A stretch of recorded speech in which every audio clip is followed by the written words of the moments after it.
GST సంస్కరణలతో వాహనాల ధరలు కూడా తగ్గబోతున్నాయి. ఇప్పటికే 2 వీలర్స్ కొనుగోలు చేయడానికి పలువురు ఆసక్తి చూపుతున్నారంటూ ఒక బైక్ షోరూమ్ యజమానితో మా ప్రతినిధి మణికంఠ ఫేస్ టు ఫేస్ చూద్దాం.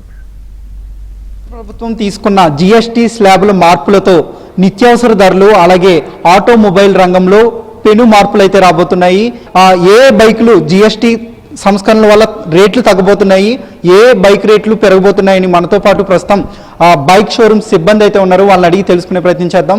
అన్న చెప్పండి, ఏ బైకుల రేట్లు తగ్గబోతున్నాయి అలాగే ఏ బైక్ రేట్లు పెరగబోతున్నాయి? 350 అండర్ కేటగిరీ ఏదైతే ఉందో దానిలో ఇంతకుముందు 28% జీఎస్టీ ఉంటుండే, ఇప్పుడు దాన్ని రెడ్యూస్ చేసి 18% అని చేశారు.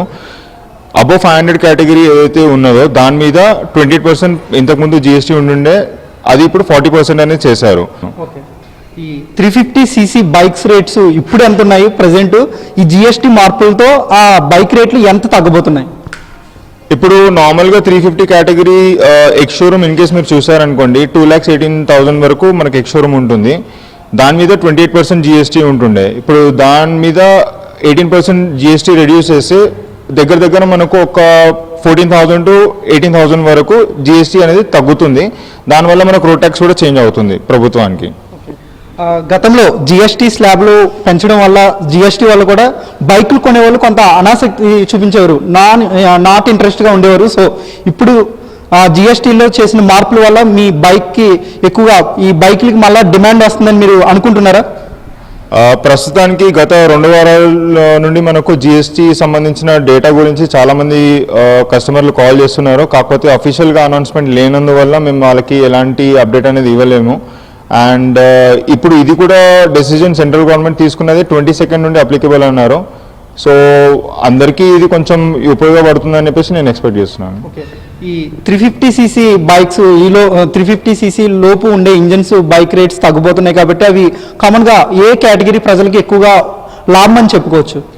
ఇప్పుడు మిడిల్ క్లాస్ యూజర్స్ ఎవరైతే ఉంటారండి వాళ్ళకి ఈ vehicle motor cycle day commute కోసం అనేది యూజ్ చేస్తారు. సో వాళ్ళకి ఇది ఒక బెస్ట్ ఛాన్స్ అని చెప్పవచ్చు. సో హైయర్ ఎండ్ సెగ్మెంట్ వాళ్ళకైతే కొంచెం నార్మల్గా లగ్జరీ సెగ్మెంట్ కాబట్టి వాళ్ళైతే కన్సిడర్ చేయాల్సి వస్తుంది.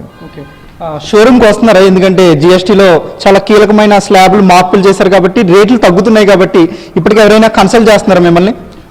గత 2 వారాల నుండి అయితే చాలామంది షోరూమ్కి వచ్చి అడిగారు. సో ఎలానో ఇప్పుడు మనకు ఫెస్టివల్ సీజన్ వస్తుంది, దసరా సీజన్ కాబట్టి ఆటోమొబైల్ది మొమెంటం అనేది చాలా ఎక్కువ ఉంటుంది. సో దీనివల్ల కస్టమర్లు లాస్ అవ్వకుండా మేము రిటైన్ చేయడానికి అయితే మేము ట్రై చేస్తున్నాము. కాకపోతే 22nd వరకు ఆఫీషియల్గా వెయిట్ చేయాల్సి ఉంటుంది. ఫైనల్గా మీ జీఎస్టీ సంస్కరణ వల్ల మీ బిజినెస్ ఇంకా లాభపడుతుంది అనుకుంటున్నారా లేదంటే లాస్లోకి వెళ్తుంది అనుకుంటారా? సో దీనివల్ల అయితే భారీగా ఇంపాక్ట్ పడుతుందని చెప్పేసి మేము ఎక్స్పెక్ట్ చేస్తున్నాము. ఎందుకంటే జిఎస్టీ అనేది సెంట్రల్ గవర్నమెంట్ డెసిజను, సో అది స్టేట్ గవర్నమెంట్ ఏం చేయలేదు. కాకపోతే ఆటోమొబైల్ రంగానికి ఇది కొంచెం పెను ప్రభావం అయితే తెస్తుంది అని ఎక్స్పెక్ట్ చేస్తున్నాను 500 అబోవ్ కేటగిరీకి. వీడియో జర్నలిస్ట్ సాయి చరణ్తో మణికంఠ, ఏబిఎన్ ఆంధ్రజ్యోతి.